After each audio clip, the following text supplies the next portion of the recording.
Taiwan के किस एक कदम से भारत को सालाना 35,000 करोड़ रुपए तक का फायदा हो सकता है, ये बताने से पहले आपको बताना चाहता हूँ कि आज 10 अक्टूबर है, यानी कि ताइवान का नेशनल डे है। जिस तरह हमने पिछले साल गलवान घाटी की घटना के बाद ताइवान के नेशनल डे को भारत में बड़े धूमधाम से सेलिब्रेट किया था, ट्विटर पर चाइना की एम्बेसी को टैग करके ताइवान को ग्रीट किया था और भारत में चाइना की एम्बेसी के बाहर हैप्पी ताइवान नेशनल डे के बैनर्स लगाए थे। आपसे आग्रह है कि पिछले साल की तरह इस साल भी आप ताइवान को अपना प्यार उसी तरह दें और सोशल मीडिया पर ताइवान को उनके नेशनल डे पर सपोर्ट करें, ताकि चाइना के खिलाफ ताइवान की आवाज और भी ज्यादा बुलंद हो और ताइवान की एक्सेप्टेंस पूरी दुनिया में और भी ज्यादा बढ़े।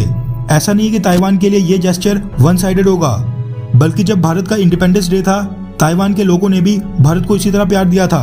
कई सारे ताइवान नेशनल्स ने तो ताइवान में भारत के सपोर्ट में एक तिरंगा रैली भी निकाली थी। भारतीय सरकार की बेशक कुछ डिप्लोमेटिक मजबूरियां हो सकती हैं, जिनके कारण वो ताइवान को सपोर्ट नहीं करती है, लेकिन आम भारतीय नागरिकों यानी हमारी कोई भी मजबूरी नहीं है, इसलिए आप ताइवान को सपोर्ट करें। मेन खबर की बात करें तो भारतीय सरकार और ताइवान के बीच एक ट्रेड एग्रीमेंट साइन होने की संभावना काफी लंबे समय से जताई जा रही थी, लेकिन उसके अलावा दो सेक्टर्स ऐसे हैं जहां पर भारत का हाथ बहुत ही ज्यादा टाइट था और भारत ताइवान की कंपनियों से इसमें मदद मांग रहा था। पहला सेमीकंडक्टर मैन्युफैक्चरिंग और दूसरा लैपटॉप मैन्युफैक्चरिंग। दोनों को इंपोर्ट करने के लिए भारत हर साल 18 से 20 बिलियन डॉलर खर्चता है। रिसेंटली ये खबर सामने आई थी कि भारत में सेमीकंडक्टर मैन्युफैक्चरिंग स्टार्ट करने के लिए ताइवान और भारत के बीच एक $7.5 बिलियन की डील साइन होने वाली है, जिस पर नेगोशिएशंस आखिरी दौर में चल रही हैं। लेकिन जो भारत की दूसरी टेंशन थी लैपटॉप इंपोर्ट्स को कम करना, वो भी अब ताइवान की एक कंपनी ने अपने हाथ में ले लिया है। अगर आंकड़ों को देखा जाए तो भारत ने साल 2020 में विदेशों से लैपटॉप्स को इंपोर्ट करने पर कुल $5 बिलियन खर्चे थे। हैरानी आपको तो ये जानकर होगी कि जो $5 बिलियन भारत ने खर्चे थे, उनमें से 87% लैपटॉप्स अकेले चाइना से इंपोर्ट किए गए थे। यानी हमने साल 2020 फाइनेंशियल ईयर में बाकी सामान तो छोड़ दो, चाइना से अकेले लैपटॉप्स ही 35,000 करोड़ रुपए के आसपास के खरीदे थे। ये पैसा भारतीय सरकार बचाने के लिए बहुत ही ज्यादा जद्दोजहद में लगी थी, जिसके लिए भारत में लैपटॉप मैन्युफैक्चरिंग को PLI यानी प्रोडक्शन लिंक्ड इंसेंटिव स्कीम में भी जोड़ा गया था। लेकिन इसके बावजूद कोई भी मेजर ब्रेक थ्रू भारतीय सरकार को नहीं मिल पा रहा था। लेकिन अब खबर निकल कर आ रही है कि भारतीय सरकार की लाख कोशिशों के बाद ताइवान की एक laptop and PC company Acer ने भारत को बहुत ही बड़ी खुशखबरी दी है। दरअसल एसर ने डिसाइड किया है कि वो भारत में लैपटॉप मैन्युफैक्चरिंग को सपोर्ट करने के लिए भारत की डोमेस्टिक मार्केट के लिए सालाना 5 लाख लैपटॉप्स अब से इंपोर्ट ना करवाकर भारत में मैन्युफैक्चर करेगी, जिसके लिए उसने इंडियन कंपनी डिक्सॉन टेक्नोलॉजीज को चुना है, जो कि उसके लिए भारत में लैपटॉप मैन्युफैक्चर करेगी।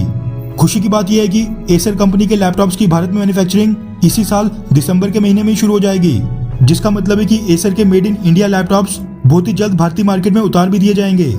एसर ने कहा है कि फिलहाल तो ये लैपटॉप्स भारत की डोमेस्टिक मार्केट के लिए मैन्युफैक्चर किए जा रहे हैं, लेकिन फ्यूचर में वो अपने मेड इन इंडिया लैपटॉप्स को भारत से विदेशों में भी एक्सपोर्ट करेंगे।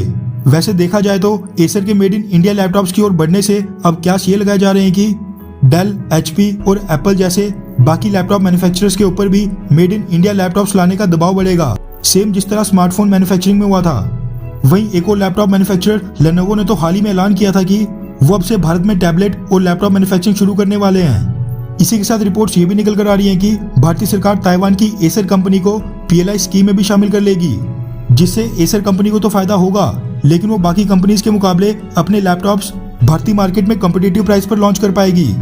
भारत के $5 बिलियन जो कि हम हर साल लैपटॉप्स को इंपोर्ट करने पर खर्चते थे, उसको बचाने की दिशा में ताइवान की कंपनी का ये बहुत ही बड़ा स्टेप है, जिसके लिए ताइवान को एक थैंक्स तो बनता ही है। क्या पता ये कदम स्मार्टफोन्स की तरह भारत को लैपटॉप इंपोर्टर से सीधा एक्सपोर्टर देशों की कैटेगरी में पहुंचा दे। खैर, आप कौन सी कंपनी का लैपटॉप यूज करते हैं? डेल, HP, एप्पल, लेनोवो या फिर कोई और? नीचे कमेंट करके बताएं।